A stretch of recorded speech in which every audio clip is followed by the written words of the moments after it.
Alright lads, welcome back to Cossy's Arsenal podcast. My name is Cossy and we are back with a big debate, very big one. And look, we shall speak about this live today at 6 p.m.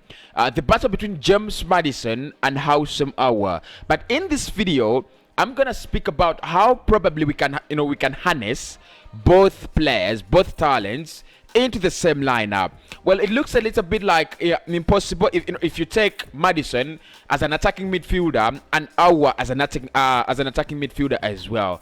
In my opinion, though, I think both of them are decent players that can play in the same lineup, and we can get the best out of them in the same lineup. If you think they can play together in the same lineup, smash a like on the video and let me know in the comment section. If you think they cannot play together in the same lineup, do smash a like on the video as well and tell me why you think AOUAR and Maddison can't play together in the same lineup. It's a big debate and I picked interest in it, so I've decided to do it as my third video of the day. Right, let's get into it, guys. So yesterday rumors came out and of course they're still flowing. The Arsenal is probably in talks with Lyon to get AOUAR, and the deal could be finalized on the next weeks.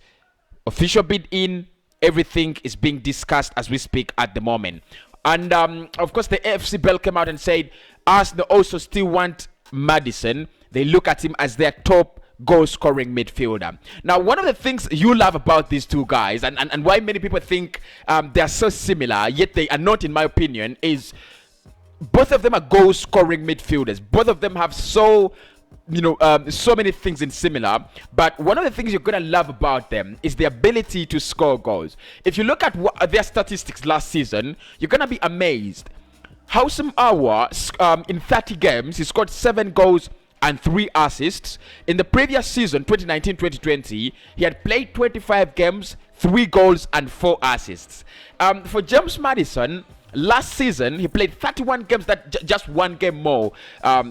Just one game more from AOUAR. He scored 8 goals and 5 assists. That means he engaged himself in 3 more goals than AOUAR. AOUAR engaged himself in 10 goals, and then Maddison engaged himself in 13 goals altogether. In the previous season, he played the same number of games, 31, scoring 6 goals and assisting 3 times. That means he actually he got directly involved in 9 goals. And of course AOUAR in that season directly got involved in 7 goals, but played 5 games less than Maddison. So for me, when it comes to scoring goals, when it comes to creating chances, AOUAR and Maddison, there is no question about that. They are really, really brilliant, and they can be put in the same lineup. Of course, what you get with them, and we shall try to look at their heat maps as well.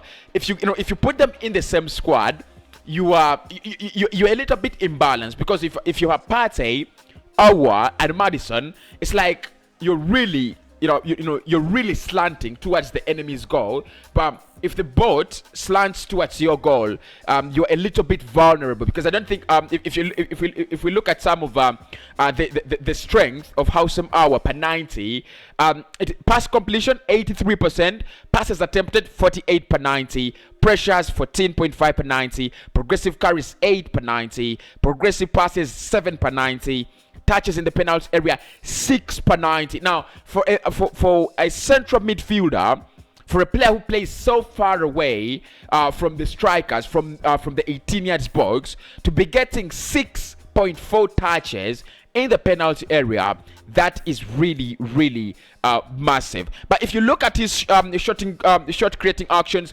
4.6 per 90, progressive carries 4.7 per 90. I mean, it's so good. But if you look at his blocks and tackles per 90, tackles it is 1 per 90, blocks it is 0.8 per 90, interceptions is 0.83 per 90. What that shows you is AOUAR defensive wise, he is not your man. He doesn't do it defensive wise. He's not a Bissouma, he's not a Camavinga, he's not someone like Renato Sanchez. Now, if you look at James Maddison and his strength, per 90, Pass completion 75% per 90. That's fine.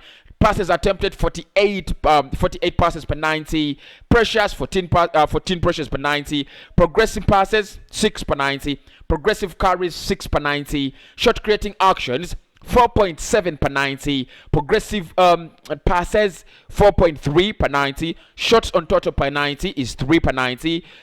Touches in the penalty area is 3.21 per 90. That shows you that Houssem Aouar gets more touches in the penalty area than Maddison, and that shows you how progressive, how hungry Houssem Aouar is when it comes to going forward. But if you look at the interceptions of Maddison, 0.48 per 90. If you look at his blocks, 0.55 per 90.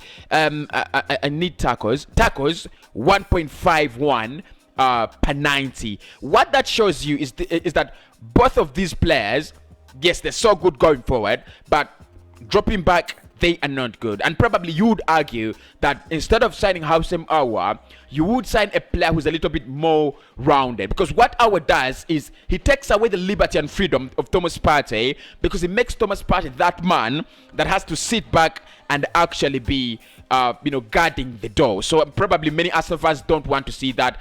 They would want to see Thomas Partey a little bit getting onto the ball as a box to box and go forward and probably make things happen. So what we're gonna look at is a lineup of these two. How do they fit together without causing a lot of imbalance in the team, and how would we actually line up? Who do we go for if we decided to actually go with just one of them? Right, here we go, lads. Here we go. So there we go. This is the lineup. I mean, it's a little bit decent, isn't it? Maddison, Aouar, and Partey. First and foremost, I'm looking at them in a 4-3-3, because with a 4-3-3, Mikel Arteta loves it, and probably next season we could either play something like a 3-4-3, something like that, with Ben White stretching a little bit here if he signs, or we could play a 4-3-3 or a 4-2-3-1. Maddison stretching a little bit up, and just closer to Pierre-Emerick Aubameyang to make to be that support striker or number 10. So I think there are a couple of ways in which these players could actually support each other. Partey, Maddison, and Aouar, top class midfielders. I mean, for Maddison, the strength is scoring goals. Really, that is his strength. He might not be able to defend, tackle, and intercept, but his primary role is, can you get us there? Can you make things happen in this area? And I think that is where Maddison is so good. If we look at their heat maps before we go any further, let us try to look at their heat maps. So this is Houssem Aouar. That is his heat map. You can see he gets so many touches in the penalty area, but his concentration, where you see red, is the concentration. His concentration is basically between the center arc, right? Between the center arc and the 18 yards box. If you look at James Maddison, on the other hand, probably we could look at Maxson, right? There you go. If you look at James Maddison, that is it. Almost so similar. Like, somebody's got to ask me, Cossy, what is the difference between Maddison and Houssem Aouar? So Maddison, of course, he's playing with Vardy. He's been playing with Vardy and Harvey Barnes, and I think Vardy, Harvey Barnes, and Tielemans. And what Houssem Aouar would do at Arsenal this season is what Tielemans is doing at Leicester City in this season. Picking up that ball, running with it and bringing it into this area where you can see Maddison very, very busy picking it up. So in my opinion, and just like the average positions I've suggested, these players could actually be up for grabs, but they could be operating almost in the same area, right?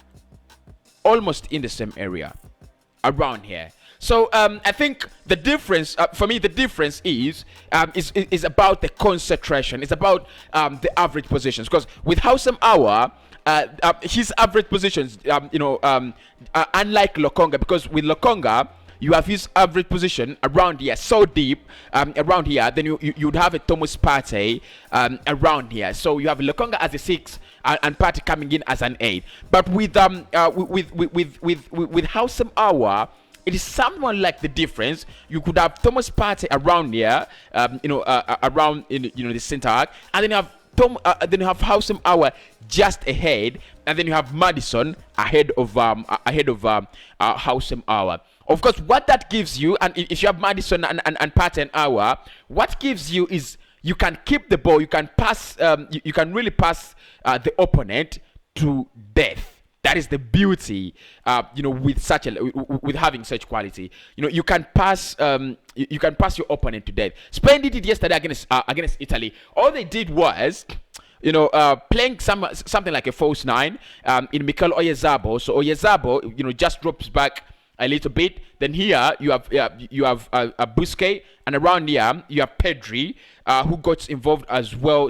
Involved so much as well. And then around there you'd have someone like Koke, in that regard. So Partey, Aouar, Maddison, they would massively improve our press. Massively improve our press. If you're playing a 4-3-3, I think they can really work well together. If you're playing them in a 4-2-3-1, I think they can work together, because with Aouar, he's got that ability to pick up the ball, right? Let me just pick up something like this. Where's the arrow? Oh, probably I could use something like this, right? There we go. So you have Howsam Aouar and Thomas Partey in this area, in the pivot. So you have Aouar actually receiving that ball from from Kian Tierney, Gabriel, and then Leno, probably occasionally from wide. And then on this side you have Bellerin, getting that Partey receiving that ball from the likes of Bellerin, the likes of White, Howsam Aouar, Leno, and occasionally from Gabriel as well. Now the beauty with this, can see the patterns of passing. When you get this ball, when you have these two in the pivot, you are very sure that you're gonna make a successful transition from this area to this area, either in two ways. And I say this about Renato. They're either gonna pass that ball, just straightforward, things like that, right?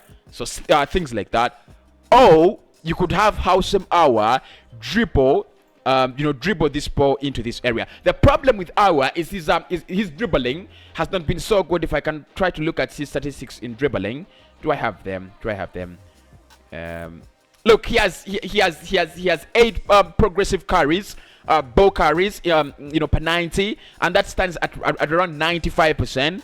But dribbling, I really can't find anything, concerning dribbling around here. So really can't get really can't get on, my head around, I really can't find his dribbling statistics. But they're not so good. I was speaking on the terrace today in the morning. Terry was saying that the only problem he has, is he carries, he attempts 5 dribbles per game and only completes around 2 or 1.5, and that is not really massive. So but that is the beauty. And when you get in this area, of course, you have Thomas Partey also, either releasing Maddison or releasing Saka around here, or making this or switching play, because Partey has the ability to do that. Howsam Aouar would do receiving this ball in this area would do that as well, switching play to the likes of Saka. But for me, what is more interesting about them is when you make the transition, Aouar actually gets in this area, Thomas Partey gets in this area now, and Maddison is just ahead of them. Now you create something like you create something like a star where this ball is moving. So you have let's just do this.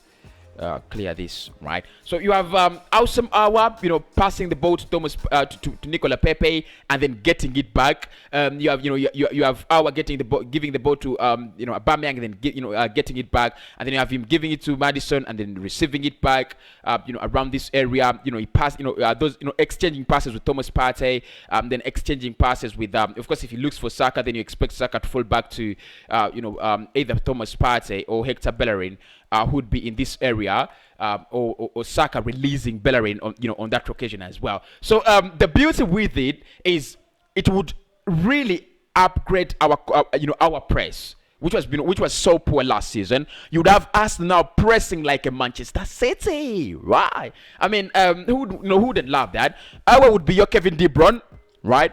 And I think this is a little bit crazy, but I think Maddison in this regard would be your Bernardo Silva. I don't think he does it like Bernardo, but if you look at his areas of operation, I think around here that is Maddison for you. Around here that is Maddison for you, and in these pockets, occasionally around there. And around there, I think that is I think that's where you have Maddison operate, and then all this space that is left is for Thomas Partey and Houssem Aouar to actually fulfill. So you could look at what I'm drawing. It's so beautiful. I wish I could use red as a color. So that is the beauty with having them. Then you're gonna keep the ball, you're gonna have a very good press, but the problem is the counter attack.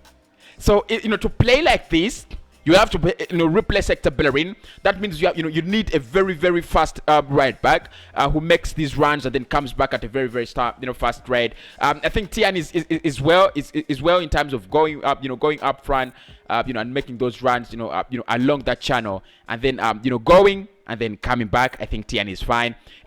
Gabriel, I do still have a couple of issues with Gabriel, but I like his aerial prowess. And if you get Ben White, it only depends. Is Ben White good enough? Of course, if you're playing around here, then you have Ben White around here, and then you have Gabriel, around here. You'd have them, almost as midfield, as the last midfielders as well, because Bellerin is in overlap as well as Kiantiani. So it literally.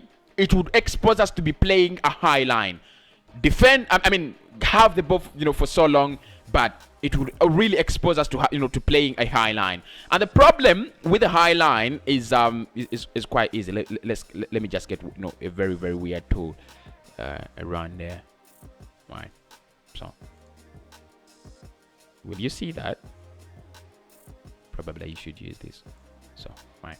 So the problem with the high line is you have a lot of space behind, right? You have a lot of space behind your defenders. A lot of space. That means they either have got to have the pace to operate in that, in a 4-3-3, or with midfielders like Partey and Maddison and Aouar, or you're gonna have to concede a lot of goals on the break. You've also got to have a sweeper keeper. In this card, the last time I remember Leno trying to sweep, it was against Wolves, and it did come out well.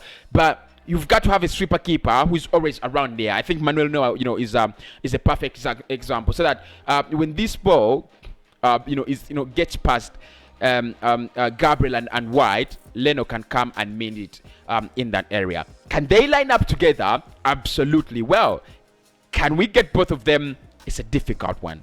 Really, really difficult one. My name is Cossy. I'll speak to you live at exactly 6.